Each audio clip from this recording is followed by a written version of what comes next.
नमस्कार, सत श्री अकाल, आदाब, सलाम।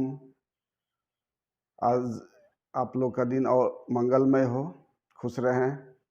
आज पुनः हम लोग वार्म अप करने के बाद, योगा करने के बाद आपके बीच उपस्थित हैं। आज हमारा जो है 21वां दिन है और हम धारा 22 के बारे में आपके बताएंगे।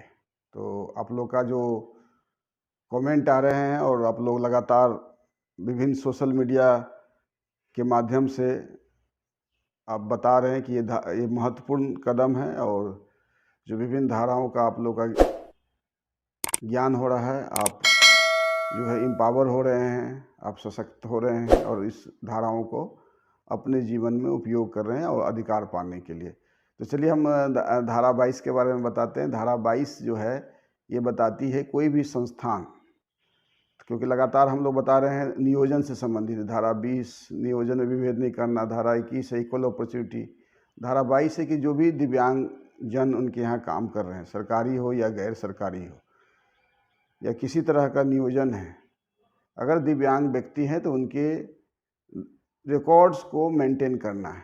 ऐसा ये नहीं बता सकते पूछने पे कि आपके कितने दिव्यांग हैं, उनका दिव्यांगता का सर्टिफिकेट कहाँ है, या उसका प्रमोशन समय पर हो रहा है कि नहीं, या उनको कोई जो है एसोसिएट कंडीशन, उसको समस्या जैसे किसी को चमकी या मिर्गी आता है, या कोई और उनकी जो है अदर प्रॉब्लम्स है, तो उसकी भी जो, या मेडिसिन लेता हो, कुछ भी हो उससे संबंधित, तो ये मेंटेनेंस करने की बात है। इनके उसके रिकॉर्ड को संधारित करने की बात है। और कभी भी कोई भी जो सक्षम न्यायालय है या office of state commissioner disability है, कोई भी अगर उसके बारे में मांगता है तो उनके रिकॉर्ड को देना होगा। अभी बता दें कि एक ऐसा ही प्रकरण आया जब वैशाली में शिक्षक नियोजन में दिव्यांगजनों के संबंधित जो है समस्याओं का ऐसा बराबर देखा जाता है कि जब हम एज ए स्टेट कमिश्नर जब कोर्ट लगाते हैं तो बहुत दिव्यांगजन जो है दिव्यांगता के बारे में जानकारी लेना चाहते हैं। तो जब हम लोग नोटिस देते हैं माने सरकार के जो सक्षम पदाधिकारी हैं या नोडल ऑफिसर्स हैं या प्राइवेट ऑर्गेनाइजेशन, तो उनके पास जो है डाटा का अभाव होता है, क्योंकि वो बोलते हैं हमारे पास तो रिकॉर्ड ही नहीं है, ये पुराना जो लोग थे उन्होंने रखा नहीं। तो ये रिकॉर्ड संधारित करने से क्या होगा कि उनके बाद जो लोग आएंगे हमेशा वो अप टू डेट रहेगा, कभी भी उनके बारे में जानकारी लेना चाहेंगे तो संभव है। आप एक छोटा सा प्रकरण देखें कि भारत सरकार का एक स्कीम है जो दिव्यांग व्यक्ति अर्न करने में सक्षम नहीं है, तो उनकी पेंशन की होती है।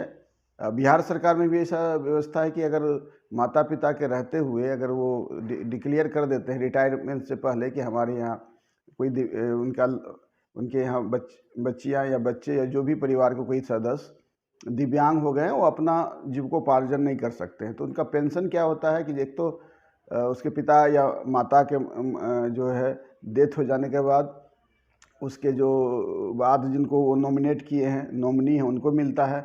उनके बाद जो है वो जो दिव्यांग व्यक्ति है उनको वो पेंशन जीवन पर्यंत भी मिलते रहता है। तो ये सारी बहुत जगह ऐसा देखा जाता है कि जब उसके पिताजी गुजर गए या उसके माताजी गुजर गए, बाद में वो उनके बाकी लोगों को जब पता चलता है कि उनका पेंशन की इसी सुविधा लेना है, तब तक तो क्या है कि डाटा रहता ही नहीं है और इसके कारण काफ़ी समस्याओं का सामना करना पड़ता है। बहुत जगह तो जो इस तरह की चीज़ें सक्षम नहीं हो पाते हैं प्रोड्यूस करने में। तो मैं तमाम लोगों को, खासकर ये जो धारा 22 है, ये सरकार के और गैर सरकार के जो लोग हैं जो अपने यहाँ नियोजित करते हैं उनको बारे में ज़्यादा है। उनको दिव्यांग से संबंधित जितने भी रिकॉर्ड्स हैं उनको अपडेट करने की ज़रूरत है, बराबर उसको देखने की ज़रूरत है।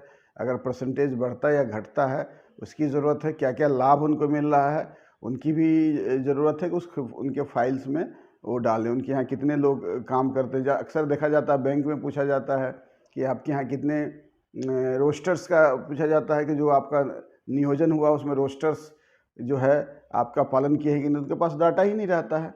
तो ये सारी चीज़ों का जो है ये जो धारा 22 बताती है कि कोई भी उसका मेंटेनेंस, रिकॉर्ड्स और उसके डाटाज को सॉफ्ट कॉपी, हार्ड कॉपी जहाँ भी जैसे उपलब्ध हो और ये रखने की ज़रूरत है। जब उससे संबंधित कुछ भी सक्षम न्यायालय या स्टेट कमिश्नर या जो भी लोगों की आवश्यकता हो या सूचना के अधिकार से भी जब लोग मांगते हैं तो उनको देने की आवश्यकता होती है। मैं बता रहा था कि वैशाली का ऐसा ही एक प्रकरण हुआ। एक दिव्यांग व्यक्ति ने हमारे यहाँ कंप्लेन की है कि टीचर्स की बहाली में फर्जी सर्टिफिकेट्स के आधार पर जो लोग हैं जो सर्विस कर रहे हैं, और हमारे द्वारा नोटिस दिया गया तो ऐसा पाया गया 40 ऐसे लोग हैं जिनकी पुनः जब वैल्यूएशन की गई तो वेरिएशन पाया गया, क्योंकि उनके पास रिकॉर्ड्स ही नहीं थे। तो ये बहुत परेशानियों का सामना करना पड़ रहा है। तो मैं तमाम लोगों को जो ये हमारी वीडियो देख रहे हैं वो दिव्यांगजन अधिकार अधिनियम की धारा 22 को ज़रूर जानें। उनका कर्तव्य और दायित्व है। अगर इनका अनुपालन नहीं करते हैं तो ये ऐसा माना जाएगा कि दिव्यांगजन अधिकार अधिनियम के जो सुसंगत धाराओं का जो है अनुपालन नहीं किया जा रहा है, उनका उल्लंघन हो रहा है। तो दिव्यांगजन अधिकार अधिनियम की सुसंगत धाराओं के अनुरूप उन पर कार्रवाई भी हो सकती है। तो मैं तमाम जो हमारे रिवैब प्रोफेशनल्स हैं या दिव्यांगजन हैं या संस्थाएं जो काम करती हैं, या सुनिश्चित करें कि ये जो रिकॉर्ड्स का सेक्शन 22 का पालन किया जा रहा है कि नहीं किया जा रहा है, उनको पत्र लिखकर देने का मैं लगातार अपने कार्यकाल में लगातार पत्र लिख कर सभी को बताया हूँ कि दिव्यांगजन अधिकार अधिनियम की धारा 22 का पालन करें, सारे रिकॉर्ड्स रखें। आजकल जैसे कि मान लीजिए कि पुराना सर्टिफिकेट्स आज UDID में कन्वर्ट किया जा रहा है, तो UDID में उसको कन्वर्ट करना है, या उनको क्या क्या बेनिफिट वो साथ ले रहे हैं, उनकी भी रिकॉर्ड रखने की ज़रूरत है।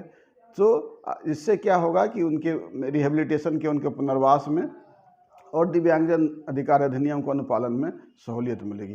तो उम्मीद करते हैं कि आपको आज यह वीडियो पसंद आया होगा। फिर मिलते हैं कल एक नई धारा के साथ। तब तक विदा लेते हैं। नमस्कार।